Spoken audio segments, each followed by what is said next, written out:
Despite a lot of people's gripes afterwards, which always happens with the newest Zelda game, let's get real. For the time, Twilight Princess was huge, massive, and or some other third thing. I mean, I showed you guys, you saw the numbers. 9 million copies is nothing to snuff at. So how do you even go about following that up? Well, AGM Numa sure didn't know. He was already wondering whether Zelda games could even be made with the same mindset used for the last 4 games we've looked at anymore. They all focused on linear progression centered around the dungeons with interconnected worlds littered with secrets. That's how I sum it up anyway. But regardless, they started working on the next one.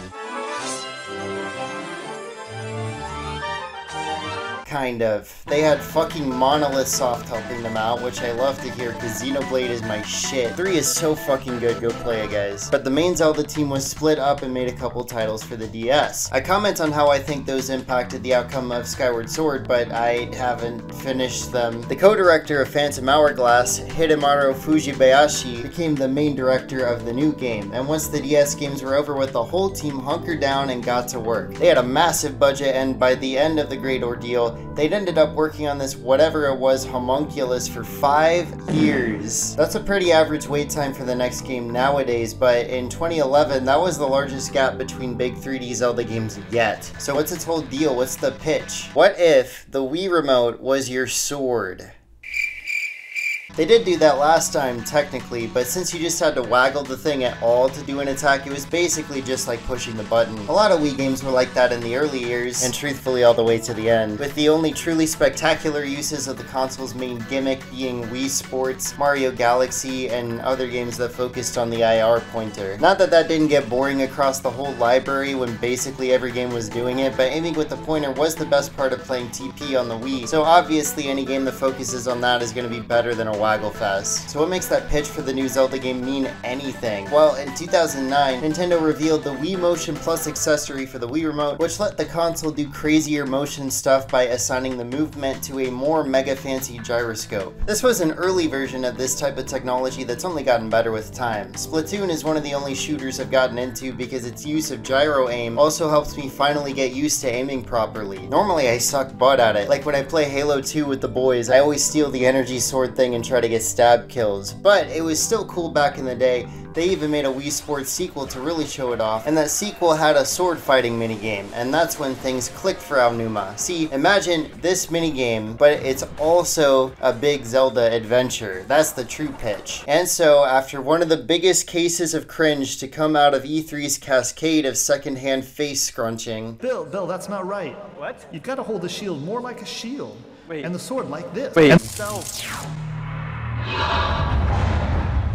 And you can see the sword following my movements one to one. Following my movements one to one. Following my movements one to one. November 18th, 2011 saw Skyward Sword being made to, I guess, normalize Wii Motion Plus, to which it received... Oh, wait, this is important too. It was also made to celebrate the series' 25th anniversary, so it got to tie in with the release of Hyrule Historia, a book made by Nintendo to officially chronicle a Zelda series timeline. Bro, this game got made for too many reasons. Obviously, it got great reviews. It's a Zelda game, but what I want to know is if doing all this crazy stuff was worth it, focusing entirely on motion controls, making this part of an attempt to sort of serialize Zelda, all that. Is this game a good way to celebrate one of my favorite series?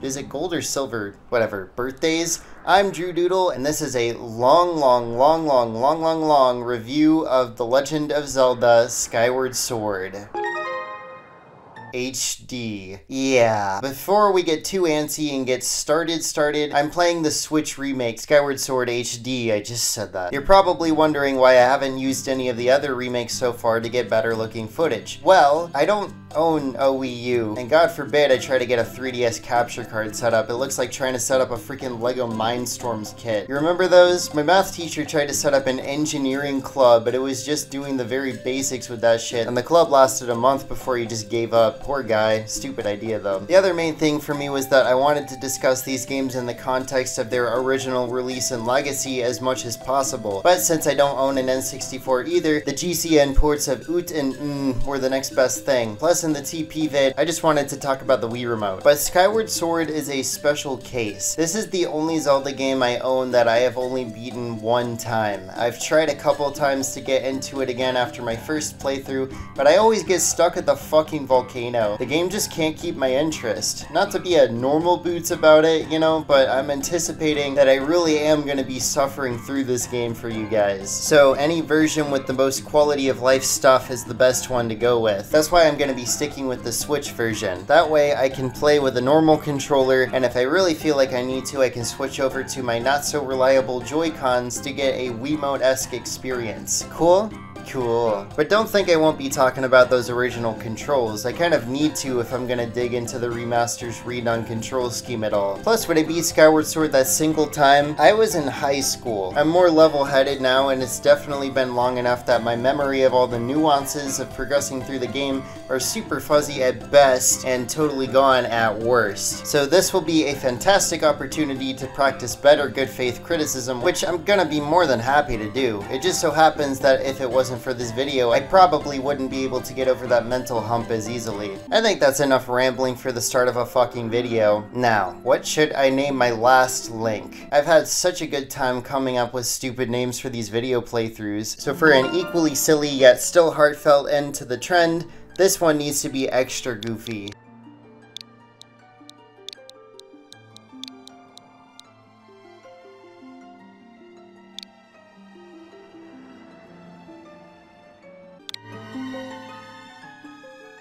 Wait, sorry, I forgot to explain where this story starts. I need to sit on the title screen this time. Last time it just showed us a trailer, but this time this cutscene that explains a ton of vital information plays. It's not like Wind Waker where it plays once you start a new file and then also plays when you sit around for too long either. This important cutscene only plays as an attract mode, the first of many bra moments to come. But what about the cutscene itself?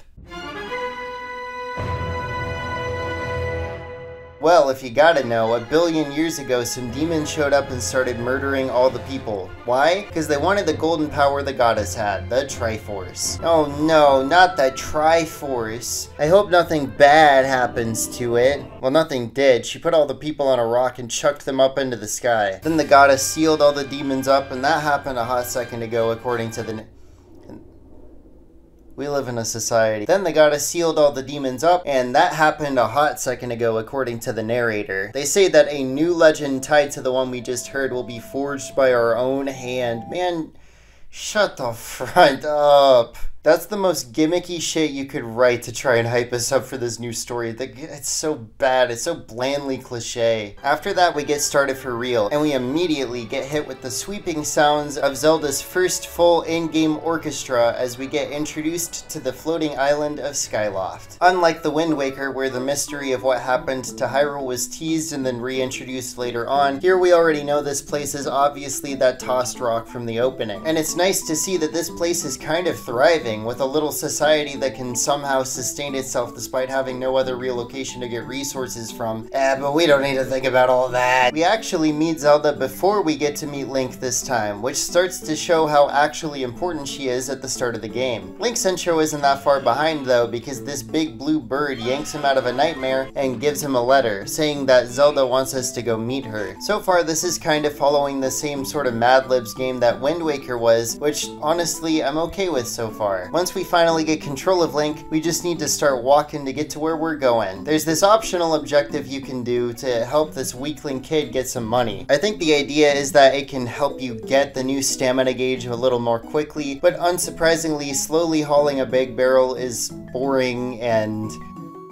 really boring. Explaining the stamina meter is useful, but probably could have just been figured out by the player on their own. Outside, there's the classic little dialogue that every 3D Zelda opening has had. There's some guy that screams at you and gets you to L-target them to get that out of the way. It's tradition at this point, so I can't be too upset that it's there, but this guy decides he wants to cement himself as a memorable character, so he adds using the new dash to get over to him and chit-chat to his spiel. I can get get upset that that's there, and it is a bit annoying, but the devs are obviously trying to force us to learn a new skill, and he's on the path we need to use anyway, so fine, I'll climb up. Up on the house, he asks us to go get a cat from the roof, which teaches us some more actions, and at that point, honestly, screw this guy. He keeps socially cornering us and making us do stuff through freaking Kantian ethical psychology or some shit. I don't even want to talk about the dash yet, asshole. Let me pace the video. Up at the statue, we get the first of 3 big exposition dumps that this opening has to offer. There's this one where we meet Zelda, the big dump where we meet Groose and establish Link and his and Groose and Zelda's dynamics, and then the one where the whole plot setup gets shoveled through our listening canals. They're all a little mentally exhausting, but at least the first 2 are about establishing characters as characters. Usually Zelda characters are defined by their roles in the story, and we're lucky if they actually have a good character, but fortunately Zelda and Groose are very likable. Their establishing scenes mostly do them justice. I say mostly because some of the dialogue is still the usual Zelda subpar, but the context it gives is mostly handled well. I feel like most Zelda fans can really get behind this interpretation of Zelda, and I know a lot of people love Groose because he's mega memeable, so I feel like the writing actually pulls its weight for once, even if its footing slips once or twice. Zelda is great because she's so different from her other counterparts. The other main 3 versions in the other 3D games were very bleh as people. They were there to be damsels in distress that also use magic to save the world, and it stinks because they have all this build up but always have the most boring personalities. For being the namesake of the whole series, Zelda's consistently like the most disposable character in most entries. I feel like when Miyamoto named the first game after her, the idea was that she was the ultimate reward at the end of the game, which was why she was a legend, and then they couldn't change the IP's name. Oops. But here she's sweet and perky. The angle of there actually being some history and a deep friendship between Link and Zelda this time is so great, especially because she consistently sticks up for Link and spends time with him in meaningful ways here. She saves Link from falling, even though it was kind of her fault,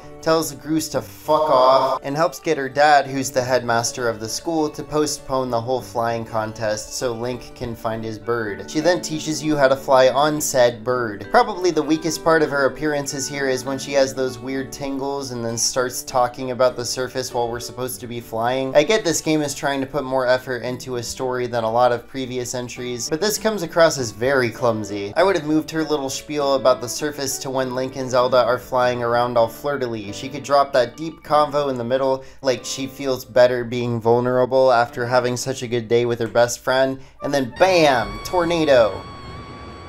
At least that's what I would have done. The implied romance between Link and Zelda is especially sweet given her new personality. She's consistently flirty, and with the well-established implied history, it really works and makes her even more likable. Plus, she sings.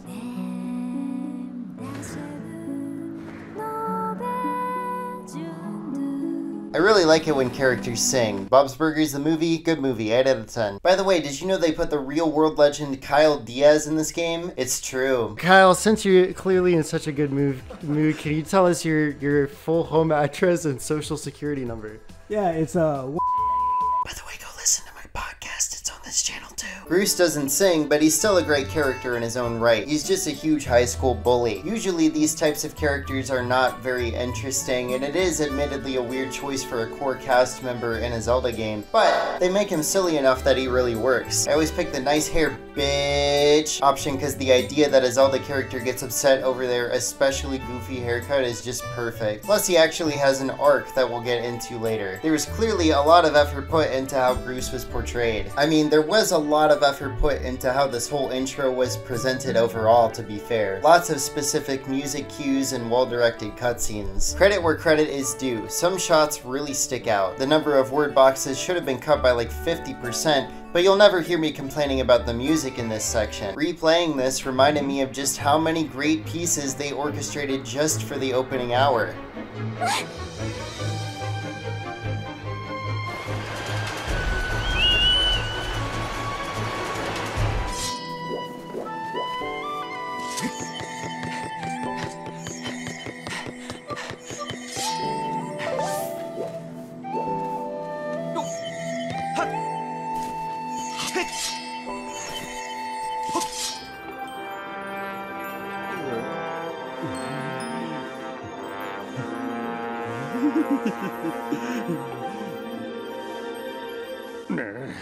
Other than the cutscene heavy part of it, yeah, this opening is way less tedious than Twilight Princess's. It'll get there, but at least it starts out with something somewhat exciting versus fishing and goats. Birds are just cooler than goats, science fact. The playable portions don't take that long to get through, which surprised me. The sword tutorial feels very reminiscent of Ocarina of Time to me because other than the spin attack and the fatal blow, you're given a space to just mess around with the new controls. It feels like way less of an event than in Wind Waker and Twilight Princess. The little corridor where you get to fight for real comes right after that. Then we move on to flying. Both the Zelda lesson and wing ceremony are safe, consequence-free ways to get used to flying on the bird. By the end of this, you know these skills and dashing, so you're pretty much good to go until you start getting items. As a tutorial, this section isn't too bad, especially on replays. I think the main reason to give it flack is those long, tedious cutscenes, and if I was being less generous, I would say that this is still a pretty dull opening. But the wing ceremony and just kind of being in SKYLOFT worked for me, especially compared to Ordon Village and how bloated TP's whole opening shababble was. I'll admit though, there's a pretty even amount of cream and crap in SS's opening hour. It's still better than TP's, but a bit of a bumpy takeoff. And speaking of crap, let's sum up the story. I got so distracted with the characters and the tutorial that I forgot I needed to keep up with the epic plot of The Legend of Skyward Zelda HD. Basically, everyone has these big birds on the island of SKYLOFT that they're divinely ordained best buddies with. They're called Loft Wings. Link's is special because it's red. Today is the wing ceremony where a bunch of Knight Academy seniors compete and the one guy that wins gets to be a knight, which is really inherently unfair, but we don't want to become an enemy of the state in our first hour here. Today specifically though, the guy that wins gets to do a special brouhaha with Zelda on top of the goddess statue. She shows off her costume to Link earlier in the morning and they flirt, but Groose locks up Link's loft wing because he wants to try and get with Zelda, and also just to spite Link because he really hates him. We find the loft wing, but like I mentioned before, Zelda hears a voice from over yonder and starts talking about the legend of the surface, a world below the clouds that no one on SKYLOFT has ever seen. Like I said, I would move this bit till later because if they're trying to pretend like there's some big mystery, there is no mystery. We already explicitly know that the surface is real. Anyways, Link wins the contest and he and Zelda get even more flirty on top of the statue and finish a nothing ceremony. After this, since they had a large amount of positive interactions, they go and fly around together. But uh-oh, Zelda gets sucked up by a big brown tornado and Link gets knocked away. Gosh, this opening really is like Wind Waker, huh? After this, a weird deity shows up and Link follows her inside the goddess statue. She's got this weird robot voice and they tell Link to draw the sword if he wants to find Zelda. I know this sword looks like the Master Sword, but it's not. That's the goddess sword. We'll get there later. The robot deity adds that Link is their master, and then Zelda's dad is like, there was a prophecy. Oh, now there's a prophecy.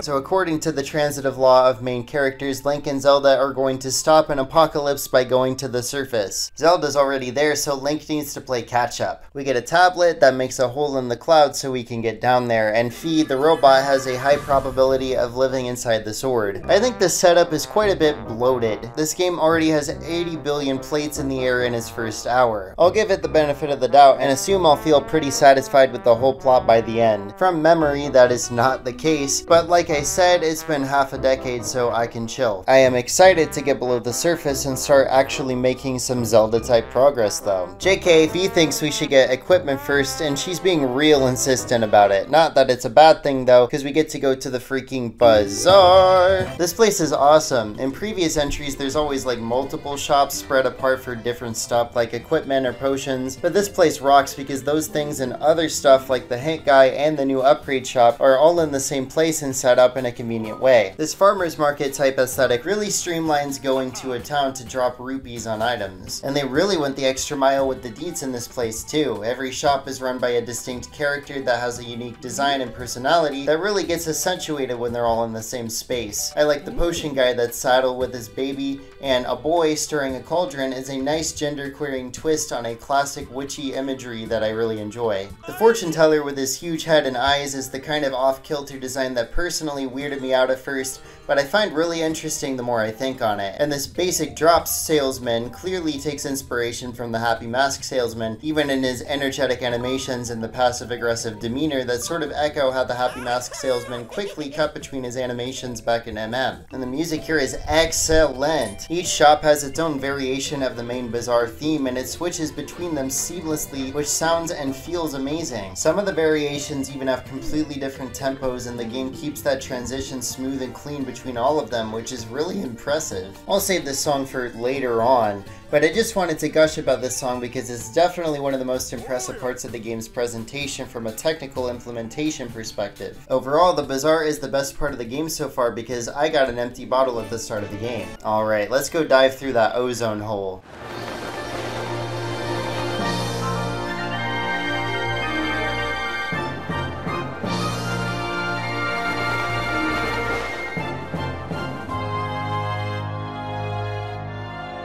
Maybe it's just me, but that jingle sounds so Pikmin-y. Hajime Wakai did work on this score, so it's very possible he made this specific jingle. Anyways, when we fall in, we're supposed to use the sailcloth Zelda gave us to break our fall. If you don't do it in time this time, Fi comes out and yells at you, which really ruins the vibe of this scene. It's really not a big deal if Link lands on his face or not. It's more important that the vibe of landing in this mysterious new land stays the focus. But no, they have to remind you that you experience a game mechanic as a result of not engaging with the right game mechanic, like we're playing a fucking video game or something. She keeps it up throughout the game too, telling us stuff we already know or yelling at us about freaking amiibos or whatever constantly, and people give Navi shit, but she was never anywhere as bad as Fi. I complained about Midna being like this last time and said her tutorials could have been improved by being like text boxes that just appear while you're still running around, but even if Fi was like that, they'd still be more boring than watching grass dry.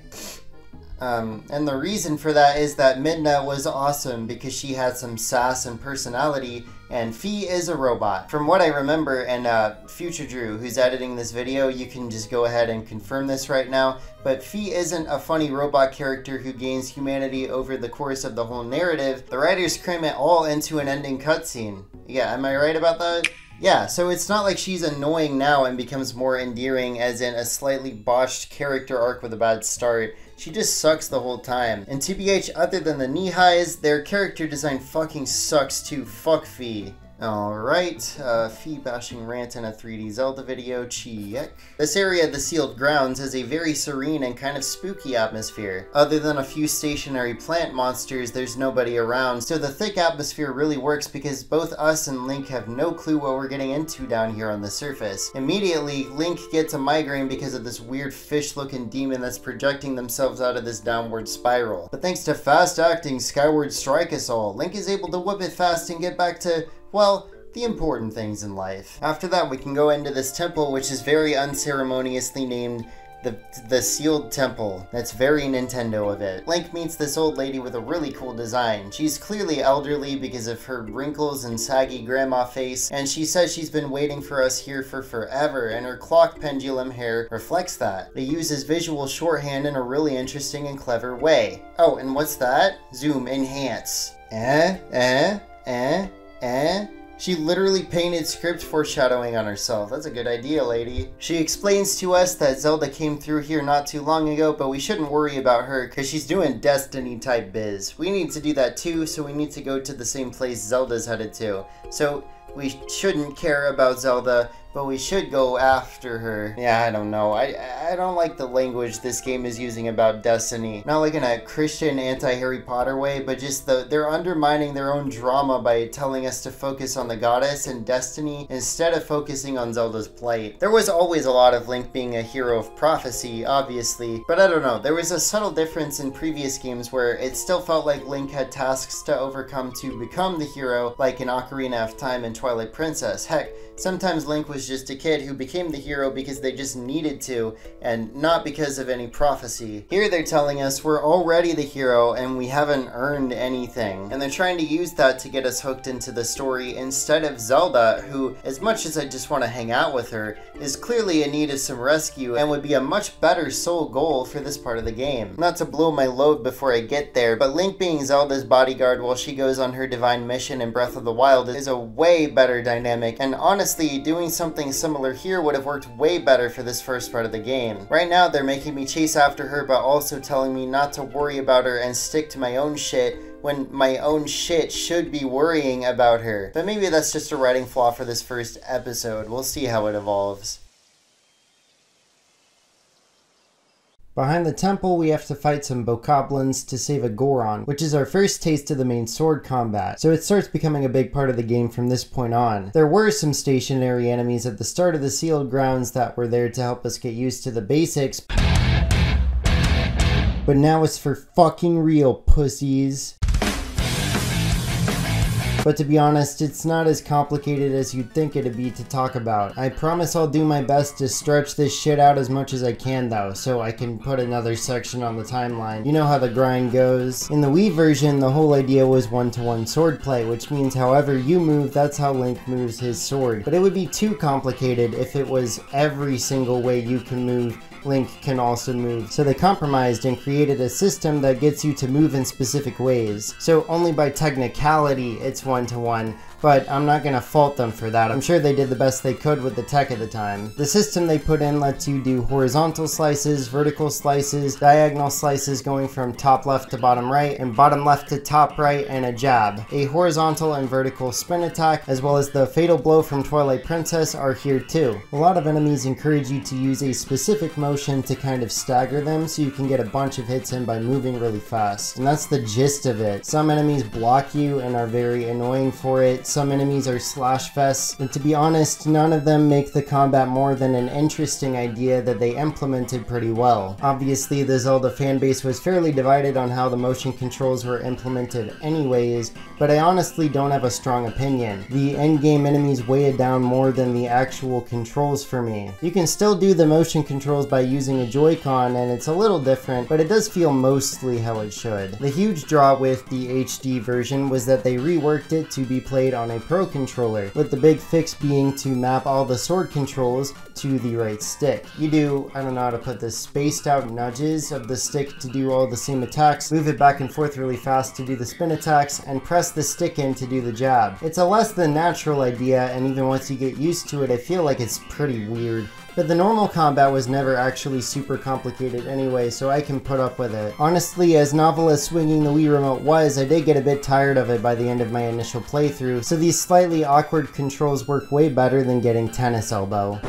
Pause. That was what I wrote before the game totally busted my right stick. God damn it, Nintendo. Switch controllers are so shit compared to the older ones in terms of durability. After the first dungeon, I ended up completely switching over to Joy-Con controls because I literally could not fight anyone properly. It was a nightmare. What I wrote before is my honest opinion on the mechanics themselves, but in the absolute most subjective way possible. Fuck the buttonless controls. That was so infuriating and demoralizing to deal with. Anyway, after this Goron we rescued comically mansplains the island of the goddess to us. He's completely wrong, which is supposed to be this funny joke. Link activates this special bird statue, which lets us warp to the sky if we talk to one of them. Pretty useful. If you spent 20 bucks on the Zelda Loftwing amiibo, you can do it wherever without a statue, but that's honestly a really stupid decision. Nintendo always locks the fucking stupidest thing they could possibly put inside an amiibo whenever they're trying to promote a Zelda remake. Fuck off.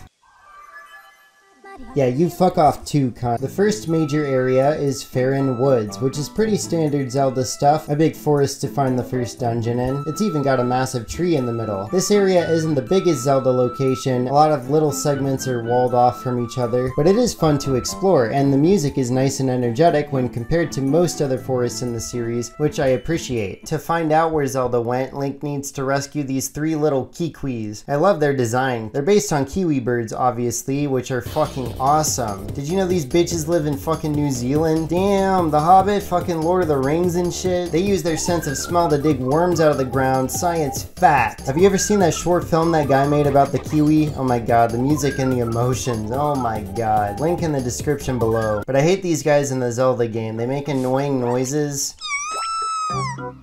And their theme song sucks. After Link rescues a few of them, the Kiwi Elder gives him some of his plump, well-defined, juicy seeds to use as slingshot ammo, which is used to progress to the next area. Before we get to run around in that second area, we get a little teaser that someone might be following Link. In the second area, Link gets to use the slingshot to mess around with stuff. In this game, you don't equip stuff with buttons. Now you hold down an item button, ZR, and then use the right stick to pick items from this wheel. Not a bad idea, but I wouldn't say this really pushes the series forward at all, especially because this area is really linear, so poking around by aiming doesn't really feel like we're poking around and uncovering secrets. It feels like we're checking off a list of things to do to beat the level. We do get introduced to a kind of cool idea for hiding secrets in the form of goddess cubes. You have this special move called a Skyward Strike that you can do by holding your sword straight up in the air, and then it lets you toss a beam of light, which is a cool way to bring back that beam attack that you could do when you had full health in the 2D games. But when you cut into a goddess cube with one, it'll disintegrate and then shoot something into the sky. Wow, I wonder how that'll come into play later in this linear action adventure game. Now we can just run over to this big temple, which is, coincidentally enough, the first dungeon. You know what though? I've been shitting on this game quite a bit, but even though the characters kind of suck and everything has stayed pretty linear, I haven't minded exploring this area, and the linearity actually made it fairly breezy, especially compared to the opening. I came up to this dungeon actually feeling like I wanted to explore more, not like, oh thank god I'm done exploring and I can do a dungeon now, like in Twilight Princess. No, FARON Woods was pretty rejuvenating. So let's go in, let's do a dungeon. I really love how they made this big deal out of entering dungeons, with a little jingle and a sweeping shot at the entrance and everything. It's a nice way to emphasize how we don't know what we're getting into, which leads into the spooky sacredness a lot of Zelda dungeons have.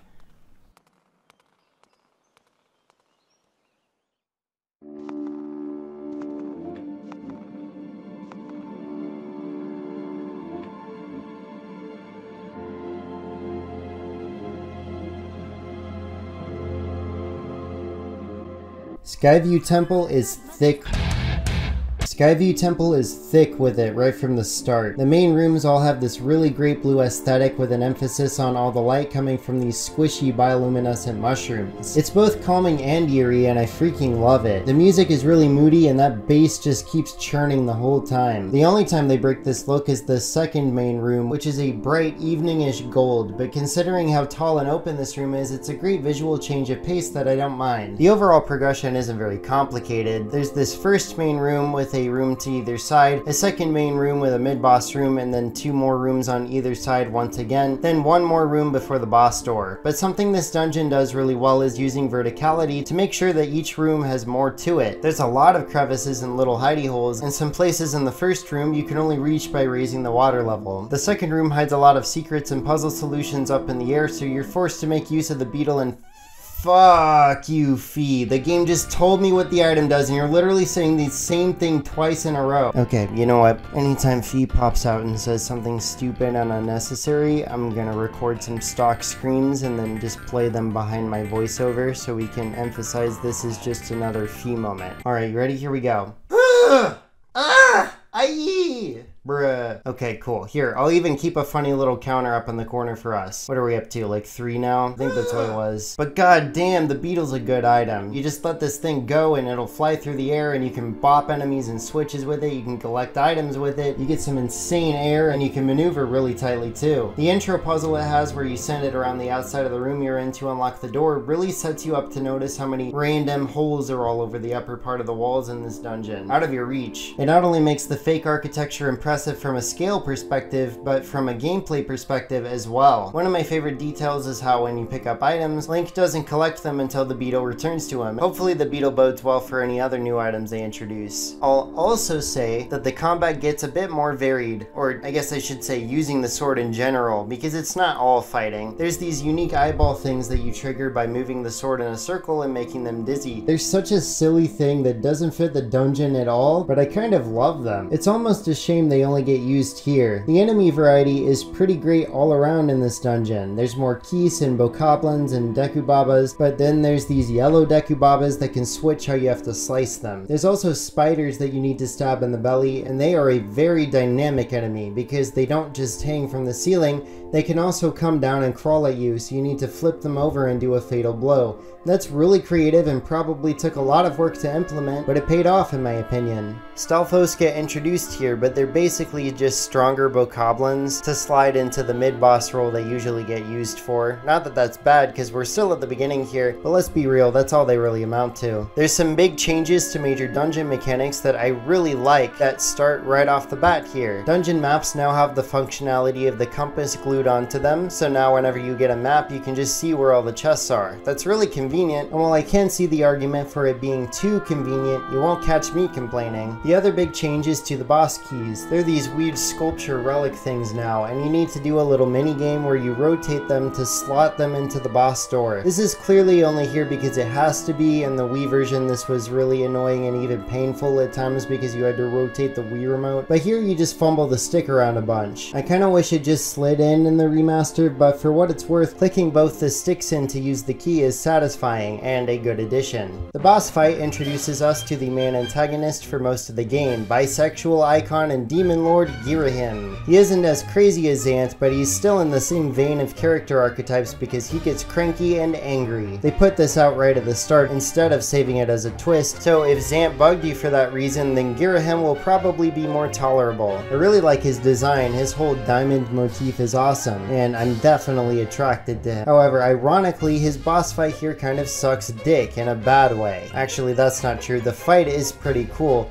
In the first phase, he can use his cursed little fingies to grab Link's sword and literally just chuck it at him. He'll even tease you if you just swing at him. So you have to get him comfortable and then fake him out. In the second phase, he gets more aggressive with his own sword, and you need to quickly counter him before he slices Link up. Good stuff. However, as you can actually see here, this is where that stick drift made this fight a heck ton of a lot more difficult for me than it would have been otherwise. It got so bad there were a few spots in this dungeon where I felt the need to pause and go recalibrate my whole controller, which is why I gave up with it afterwards. So dealing with that kind of ruined what would have been a clever fight for me. Maybe I should have invested in a new Pro controller just for the sake of getting the video done, but I'm lazy and broke. After the fight, Girahim says he'll get Link next time and leaves. So as per Zelda tradition, we can pick up a heart container and increase our health.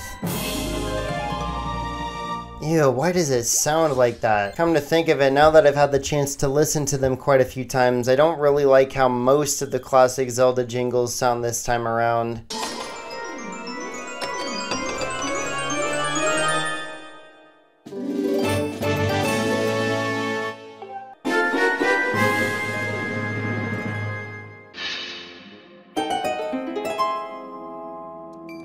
Yeah, I don't know. TP was still using electronic samples, but it was going for a big epic orchestral style, and I feel like that's how the jingle should sound using an orchestra. Here it just sounds silly instead of fucking badass. Outside, Fia explains that Zelda came here to cleanse herself at one of 2 springs as part of the goddess's magic catch-all plan. She's already gone and headed to the other one. I have no idea how she got into this place without solving the puzzles we just solved, or how she left without bumping into Link, or how she's gonna get to the next area without popping a hole in the clouds, or how she even got down here without a popped hole like we did, but, you know, we can go to the next area now.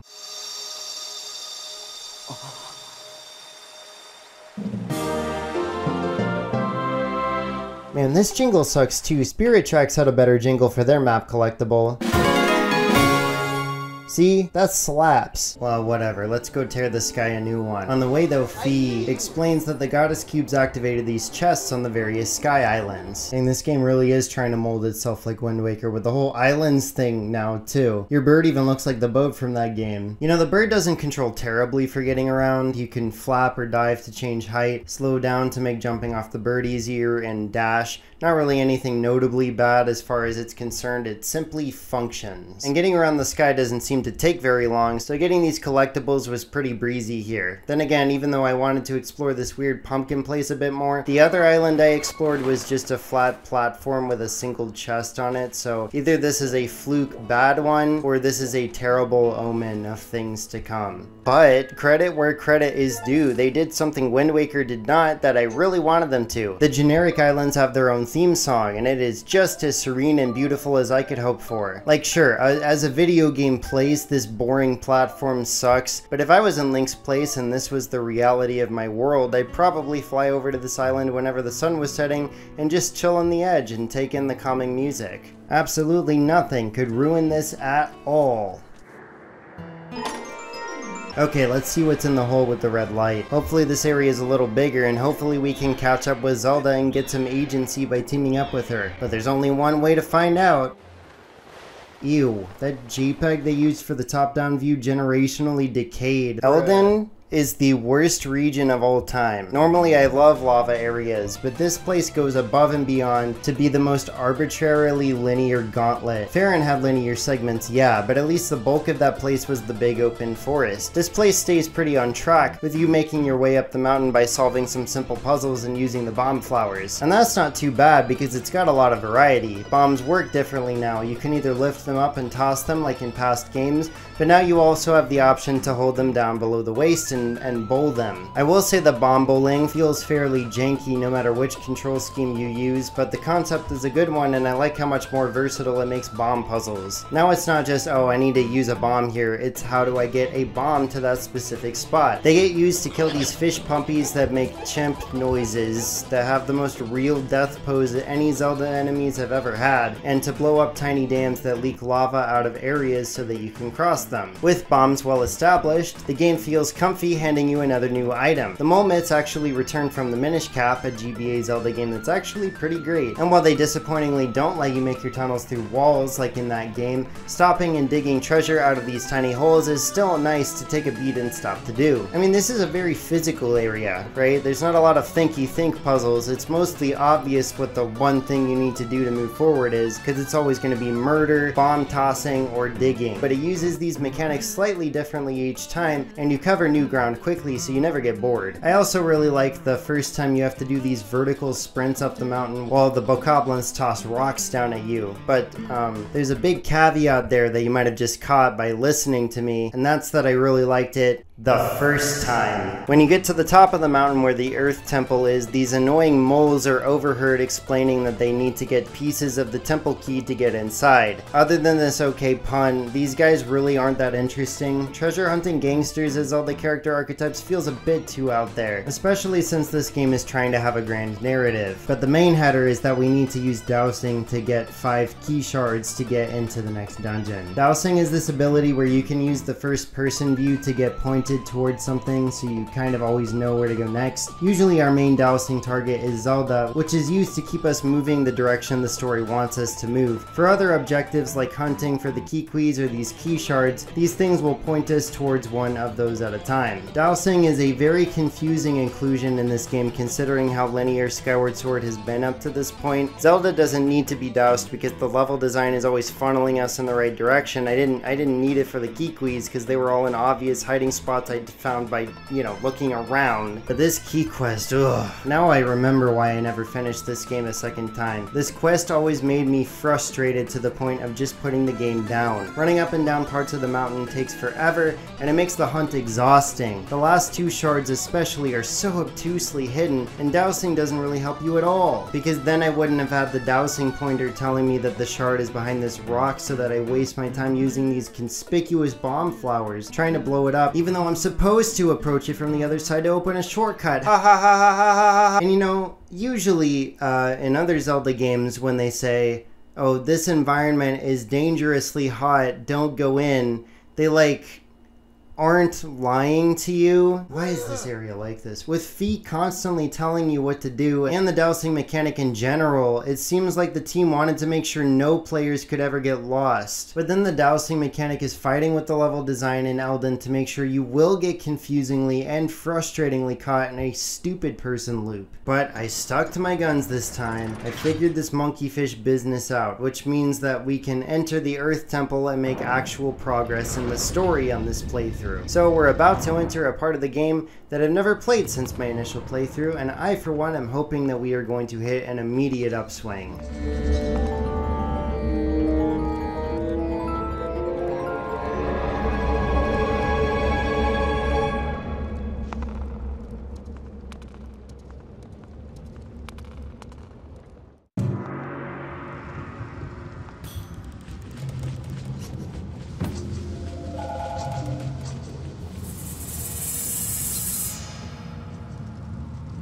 Like ELDIN Volcano itself, this is a very physically minded dungeon. Most of the puzzle solving still has to do with bombs, and one of the larger sections involves getting on this big ball and rolling around to traverse over the lava. Like Skyview Temple, you follow a pretty straight path with a couple detours, and this Earth Temple isn't a very long dungeon either. I beat it in about 40 minutes. I think the idea here is that these first two temples are like sister temples. They're both made to be paths to the sacred springs, and they even share a similar top-down layout when you look at the maps. From a design standpoint though, I think Skyview Temple was made to be more puzzle focused, where you constantly poke around the whole room to find a way to make this environment work for you, while the Earth Temple is a more movement based dungeon where you stop every once in a while to do a simple puzzle to get moving again. On the one hand, I think that approach works fine because I like running around, but on the other hand, more complicated puzzles in a denser dungeon would have been nice. Tangentially, kind of, I can't help but feel like this dungeon takes a lot of cues from Mario Galaxy. Just in my guts I feel it. The colors are all bright, the music feels surprisingly energetic for a Zelda dungeon, and even just the ball feels straight out of Galaxy. And I would phrase that as a joke, but come on, look at this Mario level ass moment. This is giving me Rolling Coaster Galaxy PTSD. At the end of the day, it is what it is, and I mostly like this place for the atmosphere, but after Skyview Temple was surprisingly complex for a first dungeon, I can't help but feel a little disappointed that this dungeon wasn't a little more complicated as well. We do get introduced to another new change to a Zelda staple that's really great though. The bomb bag now has the ability to store bombs. That means if you accidentally pull one out before you're ready, you don't need to toss it out immediately. But it also makes bomb flowers useful for the whole game because you can pluck one and stuff it in your bag for later if you need a refill. That's freaking cool, even if Link would definitely kill himself by doing that. Lizalfos make a comeback, and I love them in this game. They were okay in the N64 games,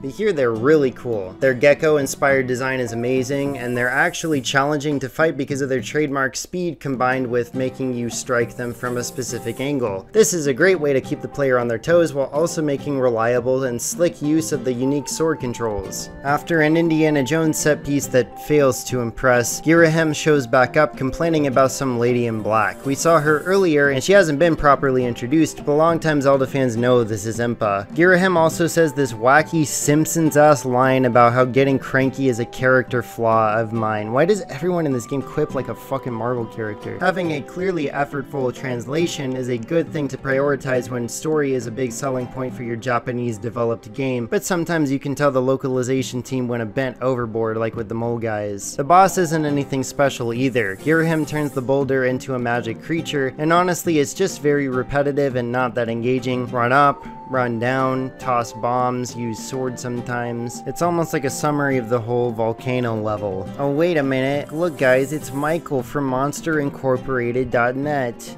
Please tell me you laughed. That was not fucking funny. When we get to the spring, we finally almost get to reunite with Zelda, but then the lady in black forbids her. Like it's freaking Pacific and Northwest and her dad, or that sheltered friend at church you have when they ask their mom if they can sleep over after the funeral. Zelda goes through this portal and then Impa yells at us for not getting there fast enough to save her. First of all, I got there and then you told her we couldn't hang out. Second of all, I was just doing what the game told me to do. Man, I hate when game stories pull shit like this. Obviously, if I could have gotten there faster because I wasn't busy doing the dumbest treasure hunt in the world, then I would have been there sooner. She even tells us we need to be a better knight and go clear the trials first. Like I haven't been handling a freaking sisyphistic fuck ton of trials already. What a bitch. If I was in Link's position, I would have just walked past her and gone right through the portal myself, but no.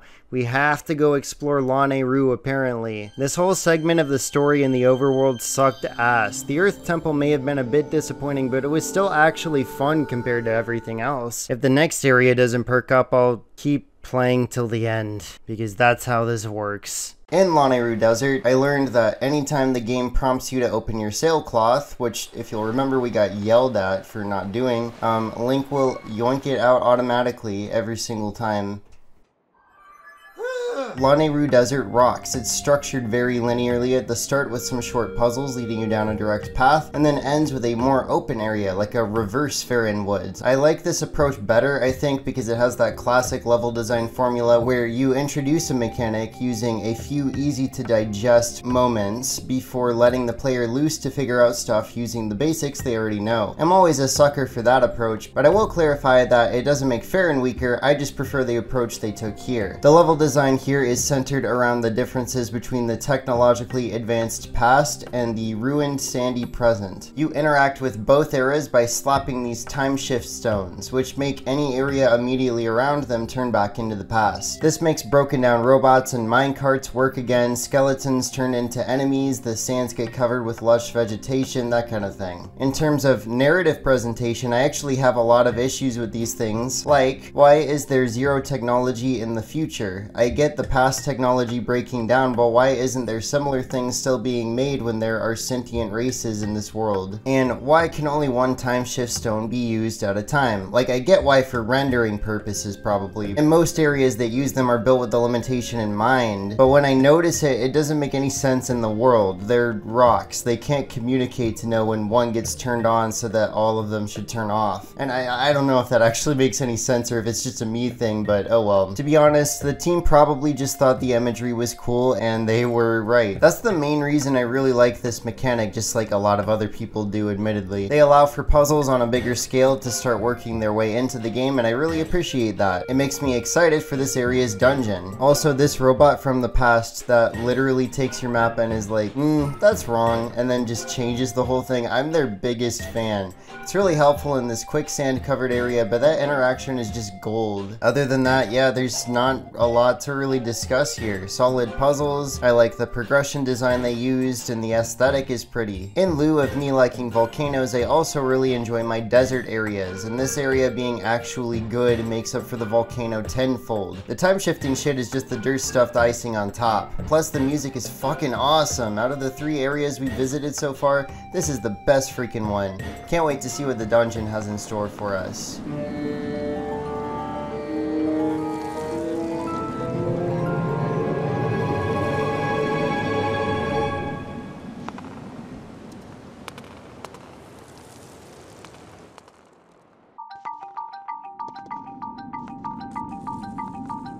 God, turn that shit off. Ugh. I love this dungeon. Not sure what the deal is with all these dungeons not having multiple floors, but the scale's at least there this time. You zigzag across the few rooms there are, and you actually need to use some real spatial reasoning to make any progress here, which is great. The difficulty also bumps up half a notch because enemies are plentiful, including some hard-hitting ones. This game introduces the most pushover versions of BMOS and the most beefcake versions of ARMOS, and out of all their interpretations across the series, I think they went in a positively unique direction, especially with the BMOS. The time shift stones also get used here to alter the layouts of rooms, which is sick. This dungeon really put my eyes and brain and arm to work. If the other dungeons start having multiple floors for even more complexity, this game is poised to be at least on par with Twilight Princess's dungeons, or maybe it'll even pull ahead a little bit. It's not perfect though, obviously. There are some puzzles that get annoying to deal with if you have to redo them. Resetting them just feels like it's wasting your time. And these sections where you crawl through a quote-unquote maze, they're so lame. There's no danger or possibility of getting lost, so it feels like the team thought that it was a novel way of getting somewhere. This dungeon also makes you switch items a lot, and it really highlighted how awkward this game's item switching system is. I mentioned it earlier, and I'll admit it is presented in a way that's a lot more streamlined than pausing and equipping multiple items, but doing that still feels better than the item wheel to me. And the new item, the Gust Bellows, is fun to use at a basic level, but it's just an obstacle remover like the bombs. It is nice to see yet another Minish Cap reference, and I actually really like how it low-key turns this game into an RE4-like whenever you pull it out. I wouldn't mind seeing a weird shooter or Luigi's Mansion game built on these base mechanics, but the only great new item in Skyward Sword so far is the beetle. The boss fight is where it tanks though. Like, it's not aggressively bad, but despite video evidence existing, I remember zilch about this set piece. I must have zoned out when it started, because the next thing I remember after that was that this room turned blue. So I really like the dungeon for a lot of reasons, but it also has a lot of problems. Once we exit, we almost catch up with Zelda again. Unfortunately, the roadblock this time is that Girahim shows up and starts sparring with Impa in an epic enemy battle. This scene's choreography isn't actually that exciting, and obviously they aren't actually gonna let anything bad happen to Impa or Zelda, or even Link for that matter, so there's not any real tension. But the orchestrated cue really carries the scene. I like it a lot.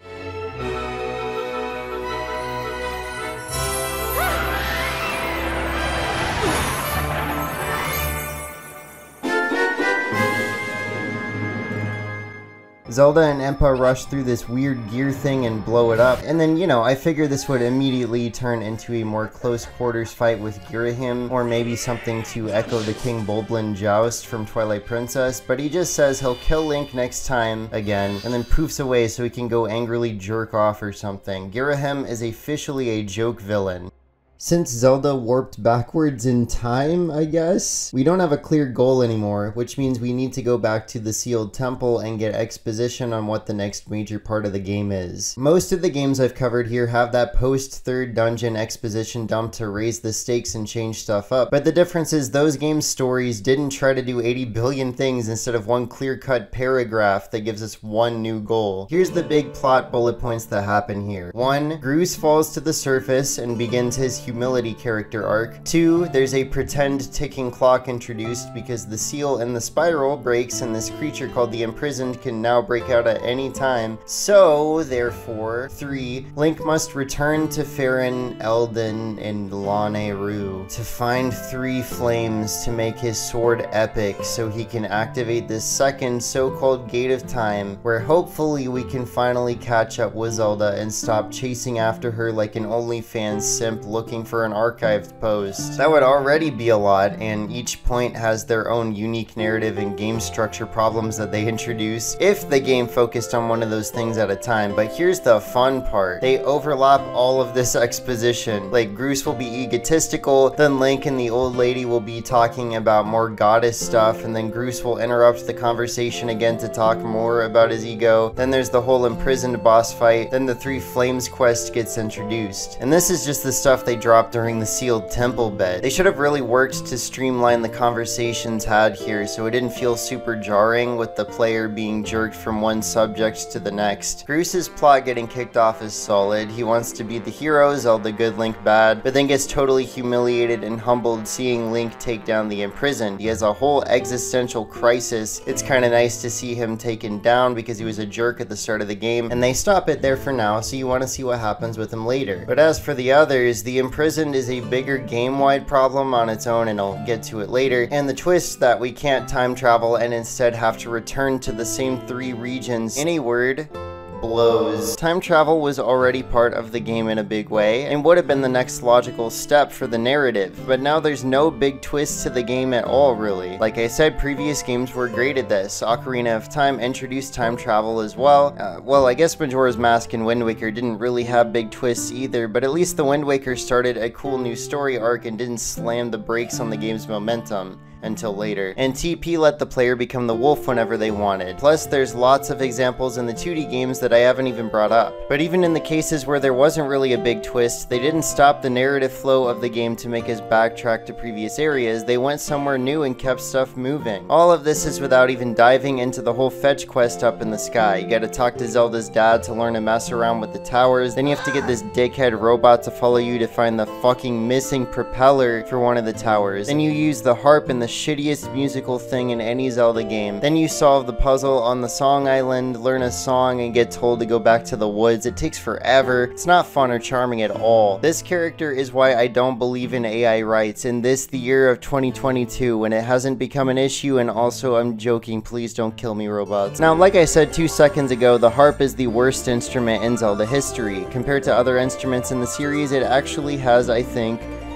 nothing going for it. There are instruments you get in a lot of the 2D games where you just hit a button, which is fine, but the 3D games went the extra mile by letting you manually play songs, most of which were at least tolerable to listen to, if not the biggest bangers in the history of human sound production. Even the wolf had good aspects, like good instrumentals, but in Skyward Sword you just strum. Link just plays scales and Fi sings the songs, and neither performer sounds good ever. None of the songs you technically learn CISTERN, which you only know one song at a time and they're only for one-off story uses. They're not even catchy or pleasant at all. Even Link doesn't give a shit about using this thing. In the N64 games and the Wind Waker, Link got into playing those tunes. He was enjoying the act of playing an instrument. He's just standing there stiffly moving his arm now. I think the worst part is that you can't even improvise anymore. Like, look at the crazy shit you could pull off on the N64 Ocarina.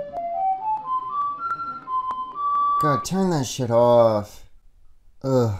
You can't do any jazzy business with the harp here. It's all, yeah, like I said, it's just scales. Even then, you could say the wolf howling was just as shit because of how limited it was, but it didn't feel as annoying. You just did it as a quick pit stop. Here it's like a big plot detail, and you have to take forever to strum in time with the music, and then watch the lamest Zelda music videos in the whole series. I'm so done with this expository chicanery. Can we get back to the actual video game now? After this, we get introduced to the Silent Realms that are prevalent throughout the second half of the game. These areas put a surreal set of shaders on areas we've been to and force us to collect tears in this flower vessel thing. These are like the Twilight sections from TP, as opposed to the Twilight sections in a different Zelda game, I guess, but they're a lot better. First of all, these come after we've already gotten used to these areas so we can test our spatial memorization. Second of all, we get to stay human and use our normal physical abilities. And then when we finish these things, we get a new item. That's much more in line with Zelda as a game than only being used for story purposes. I love the atmosphere in these sections too. The Twilight Realm is still unsettlingly cool to be in its own way, but flipping an area into a totally quiet version of itself drenched in cool colors is creepily beautiful too, with how happy-go-lucky each of these areas were previously. But they also ramp up the tension by 80 billion million times when the Guardians wake up.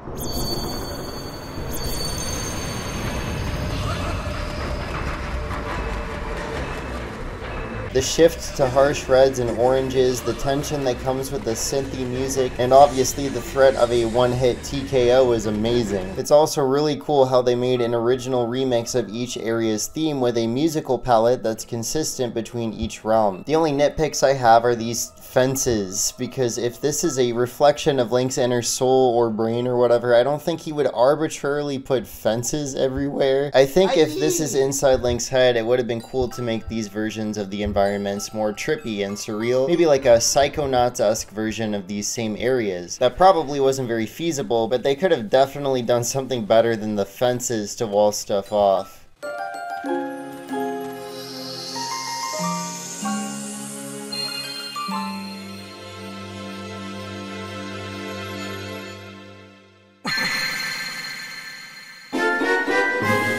Finishing the first Silent Realm, and FARON gives us the ability to swim underwater, which expands the forest a little bit by helping us climb up the big tree in the middle. Every part of doing that is annoying, and it's all the build up to this stupid old person teaching us we need to use the Skyward Strike to draw the rest of one of the goddess's symbols. This mechanic is weird. There are other walls where you can draw a lot of little symbols to get some item drops, but it never works the way you want it to because drawing with gyro controls just isn't going to work. This helps us unlock Lake Floria, which I love because the water's like a super saturated blue. It looks like you're swimming around in some freaking delicious tropical juice, which makes me want to play Rayman Origins again. The water dragon, who is FARON, makes us go back to Skyview Temple. I think this is the only time a Zelda game has made us go back to a dungeon after it's finished to complete a new objective. Instead of just blasting through it, they do add a new small key and a new mini boss to make this somewhat substantial, but I wouldn't say this is the coolest thing ever. It just feels like bad padding. Batting. Shit, I should have said batting. But after getting some water to heal the dragon, we immediately get to go to the next dungeon, so at least there's that. I think there was at least some awareness that we're having to revisit the same areas that we've already like extensively explored. The team really tried a bunch of ultimately pointless ways to make FARON Woods feel more expansive due to the revisit, but it's the same pointless streamlining that makes the UI feel weird, to be honest. This game has made great strides in making Zelda games more accessible in quite a few ways, but it's also made a lot of things that were technically part of the formula feel weird and like they shouldn't be part of a Zelda game at all. This whole section was wildly arbitrary, and Lake Floria really should have been its own massive region on the scale of the others. And since I know that we have to revisit the other two regions, this game's overworld seems to be setting itself up to absolutely fucking nosedive.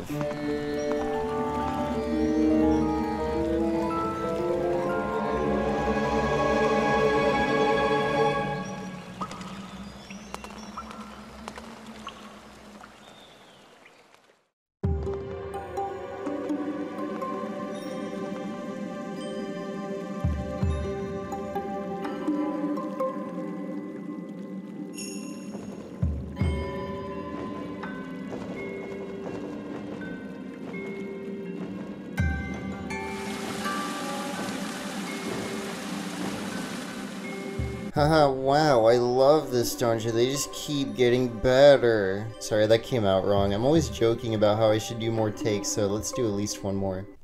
Wow, I love this dungeon. They just keep getting better. Yeah, let's go with that one. The scale of the dungeon makes the puzzles and traversal super satisfying. The colors and music make the dungeon feel completely different from any of the other water dungeons in the series, and I love how you get led to a deadly underground section that has this cursed ooze and zombie enemies. It's a fantastic contrast to the upper floors. Some cool trivia is that this dungeon is pretty explicitly based on the Buddhist myth of the spider's thread, in which a sinner tries to escape hell by climbing a spider's thread put down for him, which breaks when he selfishly resents other sinners for doing the same. That's a really cool nod to a myth held by a traditionally Eastern religion, and I'm glad playing this game and writing this video helped me learn something new. I'm always down to do that. Even if this only has a couple floors, and even then they're pretty much totally separated by loading zones, the twisting and turning path through even individual rooms using the swimming makes that kind of a non-issue for me. I mean, at the end of the day, I technically got what I wanted, I suppose, but even so, verticality constantly plays a huge role in the level design. I think I need to just accept that this is another one of those subjects on the list of Zelda things the team decided to streamline as much as they could. I can't say that in terms of the series as a whole, that any of these things were what needed changing, but that doesn't mean these dungeons in and of themselves aren't pretty great. If I was making a video ranking all the dungeons, these would probably all end up in B tier. And that makes the Ancient Cistern, sorry, just Ancient Cistern, tough to talk about. It has good puzzles, a great aesthetic, a cool new item that gets used in basic but fun ways that get Link moving, but I've pretty much said those exact same things about all the other dungeons up to this point, haven't I? The only thing truly deeply memorable from a gameplay standpoint is the boss, and even then I don't really want to talk about it because every Zelda fan already knows that ripping this bitch apart makes it one of the best in the series. So the Ancient Cistern is better than the mining facility, which was better than Skyview Temple, which was better than the Earth Temple, but I still just want more overlapping design and scale from these things. I want more creativity in the actual dungeon design, not just the aesthetic or the room puzzles. Overall, though, the dungeon had a great sense of positive momentum, and since the second revisit sends us straight back to the desert to do another Silent Realm and then once again expand the area, the game keeps that upward trend going. For now. The LANAYRU Silent Realm is fantastic. Despite the fact that Fee chimes in to explain Silent Realms a second time, this one is really able to take advantage of the fact that the player should know what they're doing. This Silent Realm is way more challenging because the area is larger, and that means it'll take you longer stretches of time to reach each tier. There's also a shit ton more of these spotlight guys that'll wake up the Guardians if you even touch the edge of their little circle. I had a couple legit close calls in this Silent Realm, and it made me glad we got to come back here. Our next sacred gift item is the double claw shot. Sorry, just claw shots? Why do they keep changing it? And we get to immediately explore the next part of the desert. When we revisited FARON, we had to go on a weird greatest hits tour in the tree in the temple before we could go to the new area, which was just a tutorial for swimming basically. And outside of the Ancient Cistern, it's not like you're going to be doing a lot of that anyways. Once we get the claw shot, we have a way better progression laid out. You can use them to poke around for goodies, but we don't have to go back to the generator rooms or the mines or anything. We get to go straight to the LANAYRU Sand Sea. This section is kind of weird because once again it kind of feels like a Mario Galaxy world where you do a big linear set piece on 3 disconnected smaller land masses, which I guess now that I think about it, this game's main approach was severely condensed linear level design focused on quick satisfying set pieces, probably took a surprising amount of inspiration from the direction the 3D Mario series was going at the time. Holy crap, I can't believe I never put that together before. We can keep an eye out for if that continues to be the case, but this area really made it click in my head that that's what they were going for. The Sand Sea is probably my favorite area in this game overall. The sailing returns from the Wind Waker, but also brings the time shift stones back to turn this huge vat of quicksand into a seamlessly, constantly changing and incredibly beautiful reef. The water doesn't look as slurpable as Lake Floria's, but it still looks like the kind of place I'd love to go diving in. And the music here is just incredible and serene. I actually had an internship a couple years ago, and to help me focus while I was doing work for it, I just put this song on loop constantly. I'm not sure why I chose this song specifically.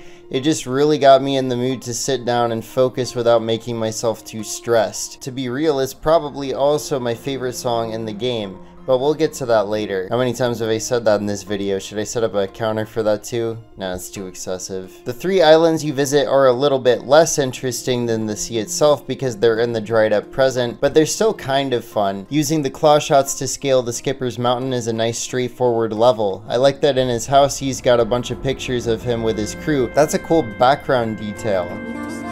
The roller coaster island is fun. I would have liked it if you could just lean with the control stick, but whatever. I actually have PTSD from a roller coaster I went on one time, so this is probably the closest I'll get to feeling whatever adrenaline junkies see in these death-defying rides. The Pirate Fortress fits in a whole kind of mini dungeon. This further expands the time shift stone by introducing the time shift balls. You pick up the ball and walk around with the ball. Only the direct area around the ball will be in the past, so you need to carefully position the ball to make the best path forward.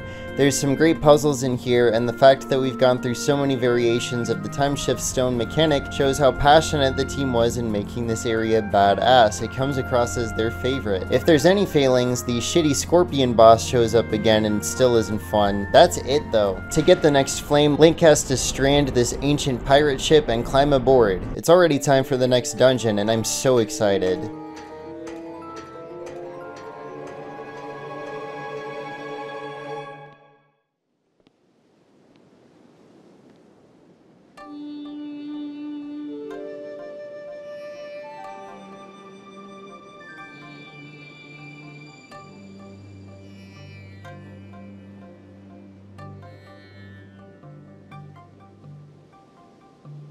The SANDSHIP goes so hard that I now have a UTL. It's still very linear, but it does have the most vertical and overlapping layout of all the dungeons so far. Plus, I'll give it a pass since it's sort of a spiritual successor to the Snow Peak ruins where characters tell you where to go and you have to figure out how to get past all the obstacles in your way. There's more inter-room puzzles and layout management here than there's been in any of the other dungeons so far too. It just feels very compact because, well, you're on a boat. The item you get is the bow, which lets you do a more precise charge-up snipe in this game. This gets used to deal with these, I don't know, inflatable switches to do pretty much everything in this dungeon. But the main gimmick that leads to a lot of interplay between the rooms is more time shift stone shenanigans. Up in the mast of the ship is a whole ass stone, and from various places inside the ship you can get a good vantage point to shoot it and change the time period of the entire dungeon. This mechanic is genius and really brings the time shift stones to their utmost potential in my opinion. Like, what else are you supposed to do with them after this point? In the good way of saying that. The flipping back and forth as usual makes the aesthetics of this area really stand out. The present looks all dry and boring, but the past shows how fancy and lavish this pirate ship really was. It's so immersive to me just through color. I love the reds and purples of the past. The music that goes in this area is fantastic too. While we're on a galaxy influenced track, you can totally tell Mahito Yokota, one of the main composers for those games, had his hand in the music for this area. The theme for the inside of the pirate ship sounds straight out of any level in the Galaxy games with the weird synths and the chord progression. The mid-boss, which appears pretty early on so we can get the bow as soon as possible, is really challenging. It kicked my butt like 5 or 6 times just by being a challenging sword fight with a humanoid enemy. And this thing doesn't give up quickly. It keeps pushing back until we literally kill it. The pirate captain is a better enemy to Link than Girahim at this point. The only thing about it that sucks is the actual boss. I don't mind it being a huge sea monster, obviously. This is a Zelda game that needs some scale, some drama. So of course the captain of the pirate ship isn't the boss. It has to be this crazy creature that's ripping the ship apart. But did that creature have to look like Celia, Pleakley, Leela, the Simpsons aliens, and Plankton? It doesn't like sap all the fun I had out because it is still an active boss. It's just lame. But most of the bosses in this game have been disappointing, so maybe this is just another one of those ways I need to temper my expectations.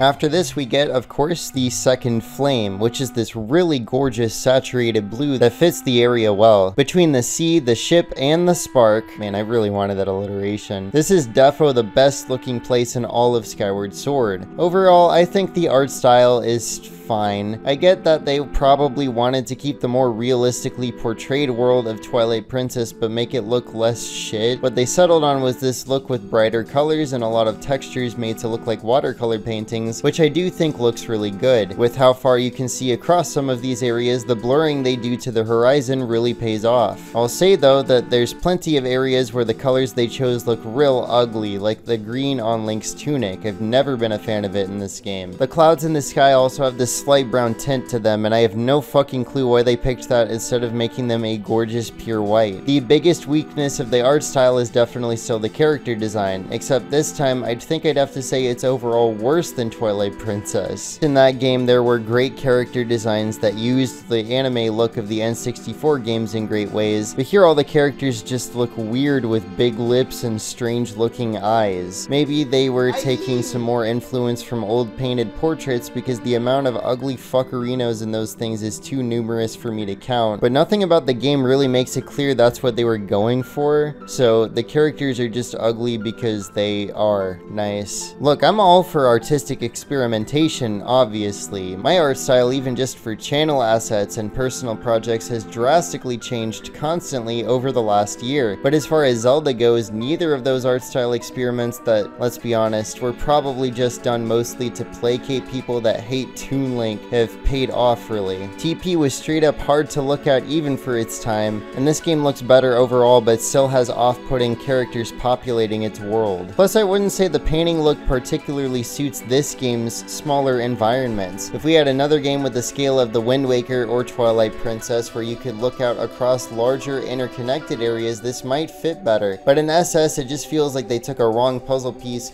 and kind of jammed it in place. The technical and artistic mastery it probably took to get it working in game was undoubtedly considerable, and I do think that where it looks great, it looks really great, but at the end of the day I kind of wish they would use it again in another game that makes it look even better and puts it over better character designs. Not that that's gonna happen, we already know they changed the designs like 3 more times in subsequent games, so I guess that's just what Zelda does now. So far, the list of pros and cons for this game is pretty evenly split. I've had a lot of really positive and a lot of really negative things to say, but since we're nearing the 6th dungeon, we're definitely over the halfway point. Maybe they figured stuff out by this point in development and things go on an uphill slant that carries on from the excellence of the desert revisit. With all that being said, it's time for the volcano revisit. Wouldn't it be funny if I played that one, like, office clip right now? No! God, please, no! No! No! No!